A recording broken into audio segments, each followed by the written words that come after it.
नमस्कार, knocking-news.com में आपका स्वागत है। मैं हूं गिरिजेश वशिष्ठ। याद कीजिए, 1 साल से मैं लगातार एक बात दोहरा रहा हूं और वो ये कि जो तरह तरह के आंकड़े आप अखबारों में छापते हैं, इतने केसेस आ गए, उतने केसेस आ गए, ये सब भरमाने वाली बातें हैं। इन केसेस से कोई फ़र्क नहीं पड़ने वाला है सिवाय इसके कि जनता में पैनिक फैलेगा। और ये बात अब साबित हो रही है धीरे धीरे करके। और ये न्यू वर्ल्ड ऑर्डर है जिसमें अब जो इमर्ज कर रहा है, जो चेंज हो रहा है रूस के वॉर के बाद, उसके बाद में अब हालात ऐसे हैं, ऐसी चीज़ें सामने आ रही हैं जिनसे सारे के सारे खेल एक्सपोज होते जा रहे हैं।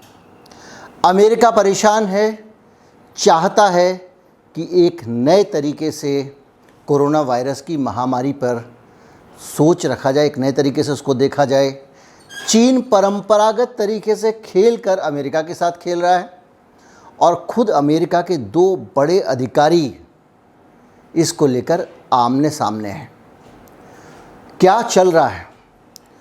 अब कौन सी फ़िलॉसफी कोरोना की विश्व की फ़िलॉसफी होने वाली है? अमेरिका वाली होने वाली है, चीन वाली होने वाली है, भारत वाली होने वाली है या हमारी वाली होने वाली है? आज इसी पे बात करेंगे। आपको बताएंगे कि कोरोना वायरस की महामारी का मतलब कैसे बदल रहा है। कहीं मत जाइए, चैनल को सब्सक्राइब कर लीजिए। मैं अभी हाजिर हुआ, बहुत सारे इंपॉर्टेंट बयानात बताऊंगा, बहुत सारी बातें आपको अपने आप समझ में आएंगी। चैनल को सब्सक्राइब कर लीजिए। अगर आप हमारे चैनल को सपोर्ट करना चाहते हैं, हमारा UPI ID डिस्क्रिप्शन में, उसके ज़रिए आप भुगतान कर सकते हैं। सपोर्ट करने का एक और तरीका है, ज़रूरी नहीं है कि आप धन ही हमें दें, क्योंकि बहुत सारे लोग ऐसे हैं जिस तरह के देश के हालात में, उनसे मैं उम्मीद नहीं कर सकता कि वो कुछ धन स्पेयर कर पाएँ। उनकी अपनी ज़रूरतें ही पूरी नहीं हो रही हैं।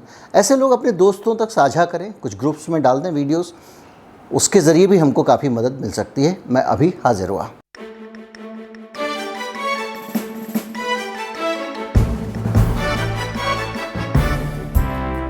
चीन ने अमेरिका को झटका कैसे दिया, पहले इस पे आते हैं। अमेरिका में महामारी को लेकर अभी तक पूरी दुनिया में चल रहा था, केसेस आ गए। ये हमारे यहाँ भी होता है, इतने केसेस आ गए, अरे केसेस आ गए, भागो भागो, केसेस आ गए। उसके बाद में वो केसेस आ रहे हैं, केसेस गिनते रहते हैं। पॉजिटिव जितने हो गए उतने पॉजिटिव हो गए, गिनना शुरू। और यही चीज़ अमेरिका ने, फाउची साहब ने पूरी दुनिया को सिखाई और पूरी दुनिया में यही गिनती कराई। इस गिनती के कारण बहुत पैनिक फैला, खौफ फैला, खबरों को ज़्यादा से ज़्यादा प्ले अप किया गया, जिसके कारण बहुत सारे लोग पूरी दुनिया में मनोवैज्ञानिक रोगी हो गए, मनोचिकित्सक के ग्राहक हो गए, उनको साइकेट्रिक डिसऑर्डर्स हो गए। कई लोग अब जूझ रहे हैं साइकेट्री की दवाओं से। क्यों? क्योंकि पैनिक इतना ज़्यादा फैलाया गया कोरोना के नाम पर। अब चीज़ें बदल रही हैं। वाइट हाउस के जो कोविड-19 के कोऑर्डिनेटर हैं, जो वाइट हाउस को पूरा का पूरा जो कोऑर्डिनेशन करते हैं सारी चीज़ों से, वो है आशीष के झा साहब। वैसे तो भारतवर्षी हैं, लेकिन वो वाइट हाउस के कोऑर्डिनेटर हैं और उन्होंने बयान दिया है जो बहुत ख़ास ध्यान देने वाला बयान है। उन्होंने कहा कि अमेरिका में बहुत सारे केसेस आ रहे हैं जिनके कारण हमको नए वेरिएंट पर नज़र रखनी पड़ रही है, सब कुछ रखना पड़ रहा है, लेकिन अब अमेरिका ये टारगेट करके नहीं चल रहा है। हमारी पॉलिसी ये नहीं है कि हमको कोरोना के केसेस रोकना है, हमको एक एक केस रोकना है कोरोना का, ऐसा वो कह रहे हैं, ऐसा नहीं है हमारी। उनका कहना है कि हमको ये नहीं गिनना है कितने केसेस होगा, हमको हर एक इन्फेक्शन नहीं रोकना है। इन्फेक्शन को रोकना हमारी प्रायोरिटी नहीं है। हमारी प्रायोरिटी है कि इन्फेक्शन के कारण हॉस्पिटलाइजेशन कम हो और डेथ कम हो। यानी आपको अगर कोरोना का इन्फेक्शन होता है तो अमेरिका की सरकार के लिए ज़्यादा चिंता की बात नहीं है। उनके लिए चिंता की बात क्या है कि अस्पताल में ज़्यादा लोग भर्ती ना हो और ज़्यादा लोगों का निधन ना हो। यानी अगर इन्फेक्शन हो जाता है तो कोई बात नहीं है। भारत में हम इसी बात को लंबे समय से दोहराते रहे हैं और उसकी वजह यह है कि हमारे देश में बड़ी संख्या में लोग इन्फेक्टेड हुए हैं। सरकार के तमाम सारे धतकर्मों के बावजूद लोगों के अंदर कोरोना लोगों के संपर्क में आया। पहली लहर आई थी, हफ्ते में एक दिन बाज़ार खोला जाता था, भीड़ के लोग जाते थे, एक दूसरे को कोरोना देकर लौट आते थे। सेकेंड वेव में भी हमने यही किया था, कहीं नाइट का कर्फ्यू लगा रहे हैं, कहीं कुछ कर रहे हैं। और उस सब के कारण हुआ ये कि लोग एक दूसरे से ज़्यादा नज़दीक जा रहे थे। और इन सब चीज़ों को मान लें या जो भी माने, कोई भी कारण रहा हो, लेकिन सीरो सर्वे की रिपोर्ट कहती है कि भारत में 95% लोग कोरोना वायरस के संपर्क में आ चुके हैं। कहीं पे 95, कहीं पे 80, कहीं पे 70। और ये शुरू से चला आ रहा है कि अगर 60% लोग भी कोरोना वायरस के टच में आ गए हैं तो ये हर्ड इम्यूनिटी मानी जाएगी। इसके अलावा 100% लोग टीका लगा चुके हैं। ये बात मैं हमेशा कहता हूँ। तो अब जब इतना एक्सपोजर कोरोना का हो गया है, तो जो झा साहब कह रहे हैं वही मैं आपको कह रहा हूँ। तो फिर कोरोना की गिनती से घबराने की ज़रूरत क्या है। लेकिन अब कोरोना की असली हकीकत ये भी सामने आ रही है कि वो बीमारी से ज़्यादा रणनीति का हिस्सा बन गई है देशों की।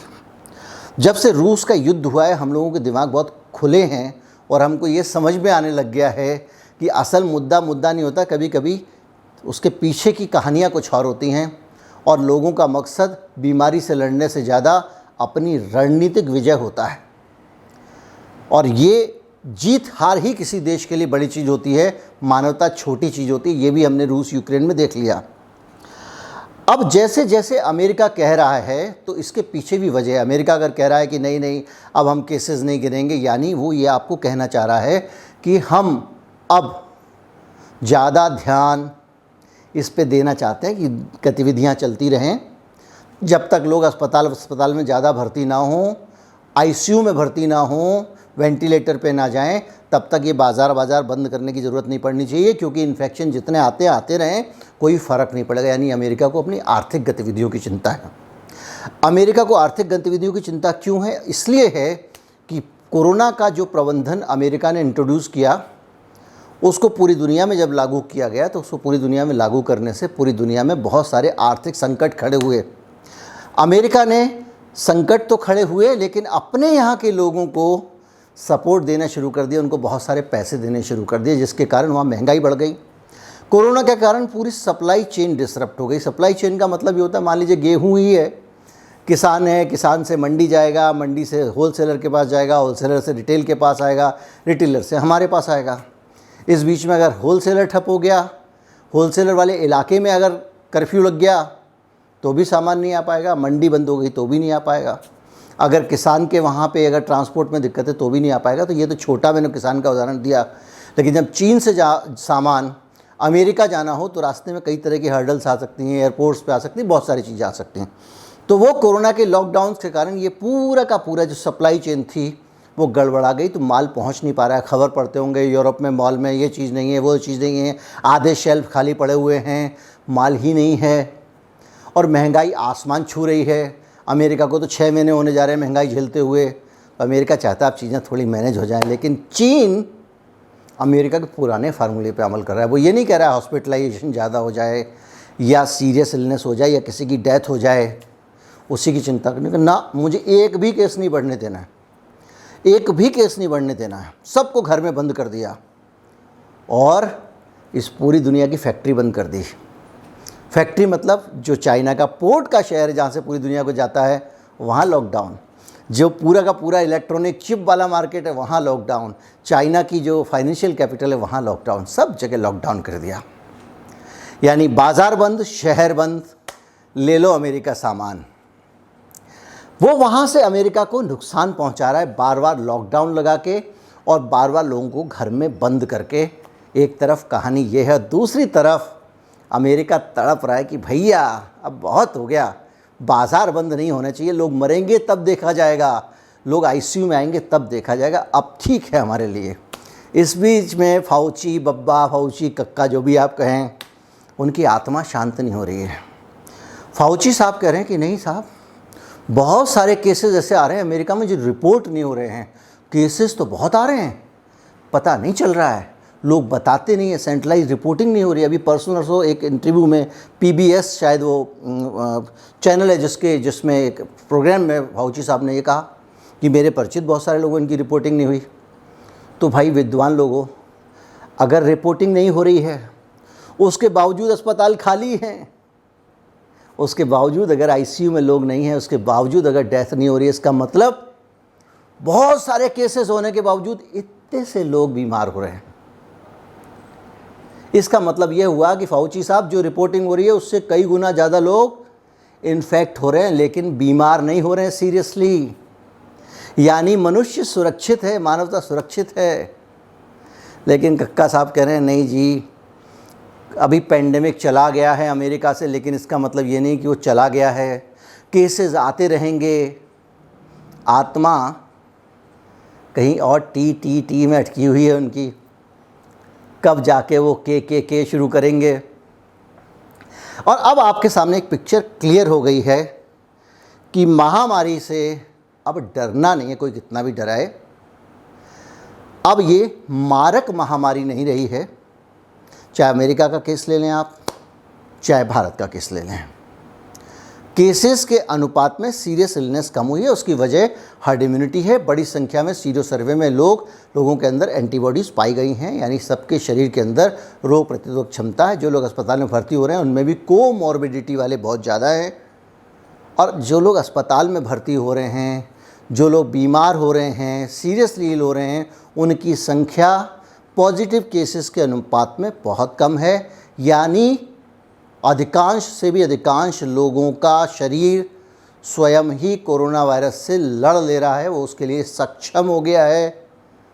और अब सिर्फ ये चल रहा है कि चीन अपनी उस लॉकडाउन वाली रणनीति का फ़ायदा उठा के भिड़ा हुआ है, अमेरिका अपना घबरा रहा है, जनता मारेगी, बहुत महंगाई हो गई है, ब्याज बढ़ा लिया तब भी कुछ नहीं हो रहा है, तो वो चाह रहा है लॉकडाउन ना लगे, आर्थिक गतिविधियों पर असर ना पड़े। ये चल रहा है। इस बीच में वर्ल्ड WHO कह रहा है नहीं, महामारी तो अभी गई नहीं है। हालांकि WHO के चीफ कह रहे हैं कि अब तक के सबसे कम हॉस्पिटलाइजेशन सीरियस इलनेस के केसेस आज आए हैं, लेकिन फिर भी कह रहे हैं महामारी अभी गई नहीं है। जो भी है, मैंने सारे पक्ष आपको बता दिए, निष्कर्ष निकालने के लिए आप स्वतंत्र हैं। और महामारी के मामले में जो फैसले होने चाहिए वो महामारी के साथ होना चाहिए। और जब ये बात हो रही थी कि पूरी दुनिया में एक प्रोटोकॉल होना चाहिए, एक तालमेल होना चाहिए, तो कहाँ खिसक रहा है? चीन कुछ कर रहा है, अमेरिका कुछ कर रहा है। ये है सारी राम कहानी। नमस्कार, जय हिंद। इस चैनल पे मैं जानता हूँ कि कोरोना वायरस के वीडियोज़ को अब बहुत ज़्यादा रिस्पांस नहीं मिल रहा है, लोगों की रुचि उसमें कम हो गई है, लेकिन ये मेरा कमिटमेंट है, इसलिए मैं कैरी कर रहा हूँ। जब मेरे पास कोरोना की खबर नहीं होती है तभी मैं दूसरी खबर दिखाता हूँ। चैनल को बांटते रहिए, लोगों को जोड़ते रहिए, नियमित जुड़े रहिए, तभी मैं साहस कर पाऊँगा कि इस विषय पे लगातार खबरें लाता रहूँ। नमस्कार, जय हिंद।